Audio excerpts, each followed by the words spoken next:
अगर प्रभु से अपनापन संबंध है और उसकी पूर्ति दूसरों से चाहते हो, और जब दूसरों से कामना की पूर्ति नहीं हुई तब फिर लौटकर प्रभु से आ जाते हो, तो दूसरी श्रेणी के भक्त कहलाओगे, प्रथम श्रेणी के नहीं। समझे? कामना उत्पन्न हुई, लोगों से जब नहीं पूर्ति हुई तो फिर प्रभु के पास अपनेपन में लौट के आना ही पड़ेगा, क्योंकि वही है जहां फिर अपनेपन में। वो दूसरी श्रेणी का भक्त है, प्रथम श्रेणी का भक्त नहीं। प्रथम श्रेणी का भक्त है कि कामना उत्पन्न हुई तो प्रभु से ही पूर्ति हो या ना हो, केवल प्रभु से, अन्य से नहीं। बने तो रघुवर्ती बने।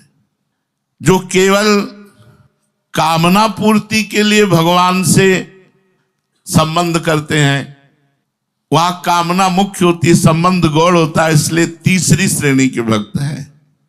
तो तीसरी श्रेणी वाले का भी कल्याण हो जाएगा, क्योंकि उसने गौड़ ही से प्रभु को माना। तो अरे उनको तो राई के संभजन को मानत मेरु समान। कामना दो तरह की होती है, एक परमार्थिक कामना और एक लौकिक कामना।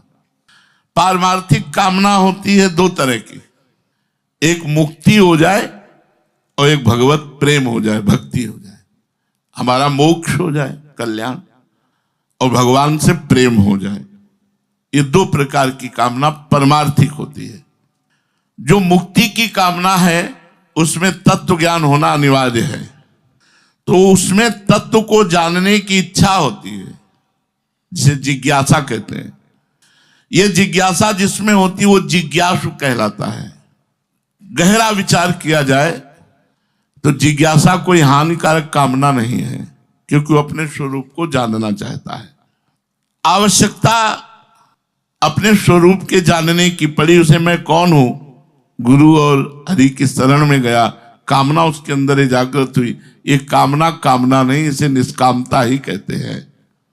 दूसरी कामना होती प्रभु के प्रेम प्राप्ति की, भक्ति, वो ज्ञान मार्ग, ये भक्ति मार्ग। उसको वास्तविक कामना कह ही नहीं सकते, क्योंकि प्रभु अपने हैं और अपने से प्रेम करना कोई कामना है क्या?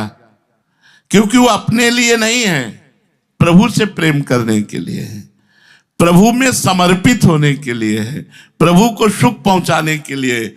इसलिए पारमार्थिक दोनों कामनाएं बाधक नहीं है।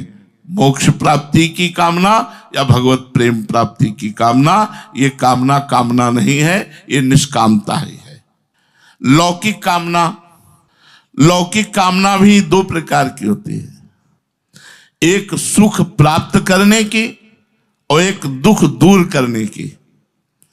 जैसे शरीर को आराम मिले, जीते जी मेरा आदर सत्कार हो, लौकिक पारलौकिक, इन भोगों की कामना है। लौकिक कामना है सुख भोग की कामना। ऐसी और बहुत सी कामनाएं लौकिक होती है। ये सब बंधन कारक, पतन कारक, और ऐसी कामना वाले का उद्धार कभी नहीं होता है। इसे आसुरी संपत्ति कहते हैं। दूसरी कामना होती है दुख दूर करने की। दुख तीन प्रकार का होता है, आधिदैविक, आदि भौतिक और आध्यात्मिक। खूब वर्षा हुई या सूखा पड़ गया, या बहुत गर्मी है, या बहुत सर्दी है, या बहुत तूफान भरी वायु, ये आधिदैविक दुख कहलाते हैं। ये पूरी प्रकृति में आते रहते हैं, कभी अनावृष्टि, कभी अतिवृष्टि, कभी सर्दी, कभी गर्मी, कभी वायु के झकोरे, ये सब आते रहते हैं। ये दुख है, ये सबको बराबर मिलता है, चाहे साधु चाहे असाधु, सबके लिए बराबर ये है। इसे सहन करना होता है। सिंह है, सांप है, चोर है, और भी जो दुख देने वाले दुष्ट प्राणी हैं, ये आदि भौतिक दुख कहलाता है। वो आदि दैविक, ये आदि भौतिक। और शरीर अंतःकरण में जो दुख होता है, शरीर में दुख होना, पीड़ा होना, वो अंतःकरण में जो जलन होना, वो आध्यात्मिक दुख कहलाता है। जो इन तीनों दुख को दूर करने के लिए भगवान से प्रार्थना करता है, सुख प्राप्ति की चाह करता है, एक कामना है, लौकिक कामना है। ये नहीं करनी चाहिए। जैसे भगवान रखे वैसे सह लेना चाहिए। कामना दो ही प्रकार की करनी चाहिए, या भगवत प्रेम की या मोक्ष प्राप्ति की। इन दुखों को दूर करने की और सुख प्राप्त करने की जो कामना होती है वो निरर्थक होती है, व्यर्थ होती है। इसके लिए जो साधना की जाती है वो सब व्यर्थ चली जाती है, क्योंकि उस कामना की कभी पूर्ति हो ही नहीं सकती।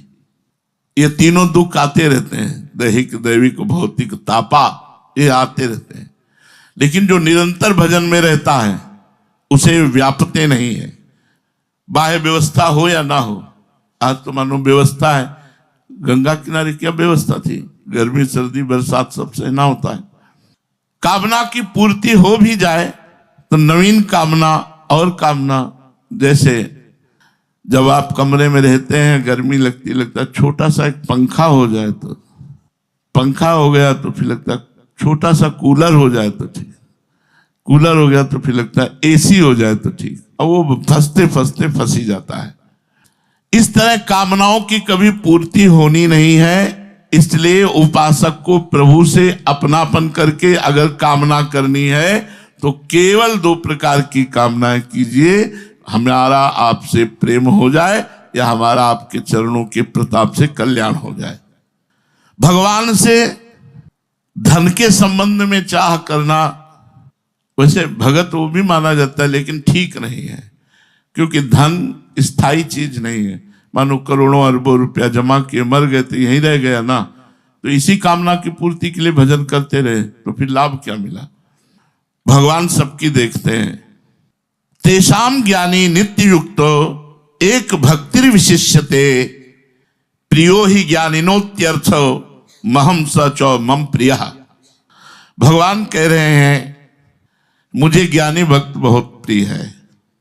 कौन सा ज्ञानी? जो अनन्य भक्ति के द्वारा मेरे में लगा हुआ है।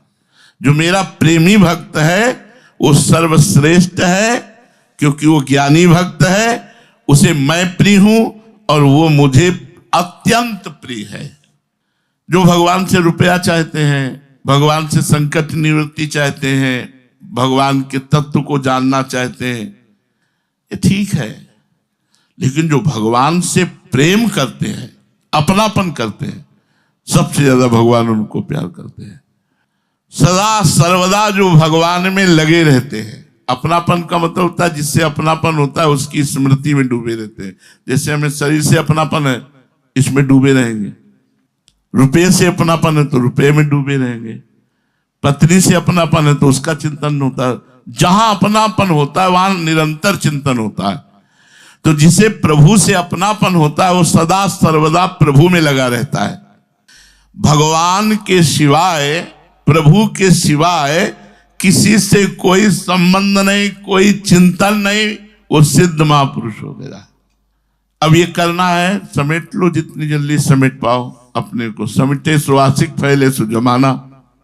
जैसे गोपी जन है, उनके लिए आया है यादोहने अवहनने मथनोपलेप प्रेंखेंख नार्भरुदितो क्षणमार्जनादौ गायन्ति चैन मनुरक्त धियो श्रीकंठ्यो धन्या ब्रज स्त्री उरुक्रम चित्तयाना।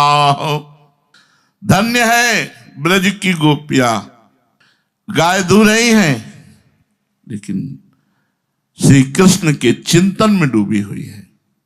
धान कूट रही हैं लेकिन श्री कृष्ण के चिंतन में डूबे हुए। दही मथ रही हैं श्री कृष्ण का चिंतन करते हुए। आंगन लीप रही हैं श्री कृष्ण का चिंतन करते हुए। बालकों को पालने में झुला रही तो श्री कृष्ण संबंधी गीत गाते हुए। रोते हुए बच्चों को लोरी सुना रही तो श्री कृष्ण के नाम की, उनकी रूप की। तुलसी जी को जल सींच रही, झाड़ू, जो भी कार्य कर रही हैं, प्रेम पूर्ण चित्त से आंखों में आंसू भरे हुए श्री कृष्ण की दिव्य लीलाओं का चिंतन करते हुए, गायन करते हुए, श्री कृष्ण में निरंतर चित्त लगाए हुए ये ब्रजवासी गोपिनियां, इसीलिए इनकी समानता कोई नहीं कर सकता। जो लौकिक कार्य करते हुए भी अपने इष्ट का सदा सर्वदा चिंतन करता है, तभी माना जाएगा कि आपका अपनापन इष्ट देव में है। हर कार्य करते हुए अंतर से चिंतन श्री जी का हो, प्रिया प्रीतम का हो। ऐसे भक्त को भगवान ज्ञानी भक्त कहते हैं, जिसकी लौकिक और पारमार्थिक सारी क्रियाएं भगवान का सुमिरन करते हुए होती हैं। चाहे वो घर का काम हो, व्यापार का काम हो, नौकरी का काम हो, चाहे वो ठाकुर सेवा हो, भगवत चिंतन करते हुए जिसकी लौकिक पारमार्थिक सारी क्रियाएं होती है, वो सदा सर्वदा प्रभु से जुड़ा रहता है। इसे अपनापन कहते हैं। इसी अपनापन से सिद्धि प्राप्त होती है। एक भक्तिर विशिष्यते, प्रेमी भक्त का केवल आकर्षण केंद्र प्रभु है, श्री जी है। उसकी अपनी व्यक्तिगत संबंध किसी से नहीं है। यह बात देखो, प्रभु के संबंध से संबंध है, व्यक्तिगत कोई संबंध नहीं है। इसलिए भगवान ने कहा एक भक्तिर विशिष्यते, जो मेरी अनन्य भक्ति करता है वो सर्वश्रेष्ठ है। विशिष्यते, प्रेमी भक्त सर्वश्रेष्ठ है। जो धन चाहता है वो पूर्व संस्कार के कारण जब तक व्यक्तिगत इच्छाएं उत्पन्न होती हैं तब तक एक भक्तिर विशिष्यते नहीं। जो दुख निवृत्ति चाहता है वो भी नहीं। जो भगवान को जानना चाहता है वो भी नहीं। जो भगवान से प्रेम करता है, एक भक्तिर विशिष्यते। प्रियो ही ज्ञानिनो त्यर्थ महम स च मम प्रियः। जो प्रेमी भक्त है मैं उसे अत्यंत प्यारा हूं और वो मुझे अत्यंत प्यारा है। अहम भक्त पराधीन हूं। ऐसे भक्त के लिए भगवान ने पराधीनता स्वीकार की है। जिस भक्त में अपनी स्वयं किंचन मात्र कोई इच्छा नहीं, केवल प्रभु से अपनापन और प्रभु के लिए ही सारे व्यवहार, प्रभु का चिंतन करते हुए, उससे बड़ा इस संसार में कोई नहीं। सबसे बड़ा प्रेमी भक्त। वास्तव में भगवान का अंश होने से जीव स्वाभाविक ही भगवान को प्यारा है, पर वो भूल से संसार में प्यार करने लगा। इसलिए लौटो, अपनी भूल को संभालो और भगवान के प्यार से अपने जीवन को भर दो। ऐसे भक्त का भगवान हर समय ऐसे चिंतन करते हैं जैसे छोटे से अबोध बालक का चिंतन मां करती है। जैसे माता अपने बच्चों का पालन पोषण करती है, ऐसे भगवान ऐसे भक्त का करो सदा तिनके रखवारी, जिम बालक राखे महतारी। अबोध बालक है, कभी आग पकड़ सकता है, कभी कुछ भी कर सकता है, इसलिए भगवान उस पर दृष्टि रखते हैं। भगवान बिना किसी कारण के प्रेम करने वाले हैं, अहेतुकी। और फिर जब आपने सबको छोड़ दिया केवल प्रभु के लिए, तो फिर कैसे भगवान, फिर कैसे आपको छोड़ सकते हैं, कैसे भूल कर सकते हैं। जो मनुष्य भगवान के सन्मुख हो जाता है तो ये सन्मुखता ही भगवान के प्रति होते ही उसके अनेक जन्मों के पाप नष्ट होकर और भक्त बन जाता है। सन्मुख हो जीव मोहि जब ही। सन्मुखता का मतलब समझ रहे हो ना? कोई हमारा नहीं, केवल भगवान हमारे हैं। इसे सन्मुखता कहते हैं। सन्मुखता का मतलब नहीं कि मंदिर के सामने खड़े हो गए तो सन्मुख हो गए। सन्मुख का मतलब अब हमारा कोई नहीं, प्रभु के सिवा कोई नहीं, केवल प्रभु हमारे। जब भक्त सर्वथा निष्काम हो जाता है, उसमें लौकिक पारलौकिक कोई इच्छा नहीं होती है, तो स्वतः सिद्ध प्रेम स्वरूप भगवान उसके हृदय में प्रकट हो जाते हैं। कब भगवान प्रकट होते हैं? जब भक्त सर्वथा निष्काम हो जाता है, उसमें लौकिक पारलौकिक किसी तरह की भी इच्छा नहीं रहती, तो स्वतः सिद्ध प्रेम स्वरूप भगवान उसके हृदय में प्रकाश भय प्रकट कृपाला। और जब भगवान प्रकट हो गए, बस फिर क्या, फिर तो लाज तीन लोकन की न वेद को कहो करे, न शंख भूत प्रेत की न देव जच्छते डरे। कभी नाचता है, कभी गाता है, कभी हंसता है, उन्मादवत उसकी स्थिति हो जाती है। प्रेम पूर्ण जागृत स्थिति, मोह निद्रा नहीं, जागृत स्थिति। किंचन मात्र भी किसी से कोई संबंध नहीं, बस भगवत प्राप्ति का यही स्वरूप है। हमारी दृष्टि इधर जाए तो बहुत बढ़िया काम बन जाए कि हमारा कोई बचा क्या भी, जो बचा है प्रेमाग्नि में उसकी भी आहुति दे देते हैं, स्वाहा। केवल प्रभु बचने चाहिए, कोई नहीं होना चाहिए हमारा, केवल प्रभु। इस प्रेमाग्नि में सबको स्वाहा करना होगा। अब जब कहते हैं जन्म जन्म मुनि जतन कराही, मुनि लोग कई जन्म लगते हैं जतन करते हुए, ऐसे प्रयास कर रहे हैं। जितना अपनापन होता जाएगा उतनी जल्दी भगवान प्राप्त होते जाएंगे। उदारा सर्व एवैते ज्ञानी त्वात्मैव मे मतम आस्थिता साहि युक्तात्मा मामेवानुत्तमाम गतिम।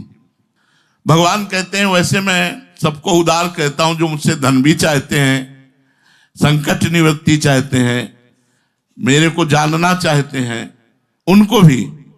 पर भगवान कह रहे हैं युक्तात्मा मामेवानुत्तमाम गतिम। प्रेमी भक्त तो मेरा स्वरूप है, मेरी आत्मा है, ऐसा मेरा मत है। प्रेमी भक्त में और मेरे में कोई किंचन मात्र अंतर नहीं है। देखो, भगवान से चाहने में और देवताओं से चाहने में अंतर है। जैसे आपने किसी देवी देवता से चाहना की तो आपको जितना अनुष्ठान करते बना, जितना मंत्र जप किया, उसके अनुसार वो दे देंगे, चाहे भला हो चाहे बुरा हो। लेकिन भगवान ऐसा नहीं करेंगे। चाहे जो कुछ हो, आप मांगोगे, आपकी तपस्या है तो उसके अनुसार वो दे देंगे। चाहे जगत का बुरा करो, चाहे अपना बुरा करो, चाहे देने वाले का ही बुरा करो, ऐसा ही होता है। भगवान अपना ऐसा नहीं करते। भगवान से अगर कोई भक्त मांगता है तो भगवान उचित समझेंगे तो देंगे, नहीं तो नहीं देंगे। अर्थात उस भक्त का यदि मंगल होगा तो भगवान वो देंगे नहीं, चाहे जितना मांगो भगवान देंगे नहीं। अगर संसार में फंसने वाली बात है तो भगवान नहीं देंगे, कारण कि भगवान परम हितैषी हैं।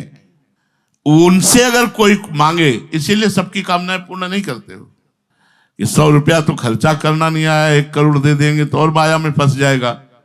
तो लोगों को लगता है भगवान हमारी सुनते नहीं, देवी देवता जल्दी सुन लेते हैं।